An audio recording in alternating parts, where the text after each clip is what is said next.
So teachers, ito po yung PowerPoint ng ating TLL for week 1.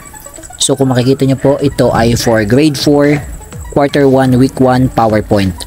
To download the soft copy, i-check lang po yung description nitong video. And then bago nyo po ma-open, kailangan po ang password. Kunin po ang password dito sa video. Then yun po yung gagamitin. Ito pong pinapakita natin ay mga sample PowerPoint only. Pwede nyo pong i-edit ito once ma-download ang soft copy. Thank you and good luck po sa ating lahat.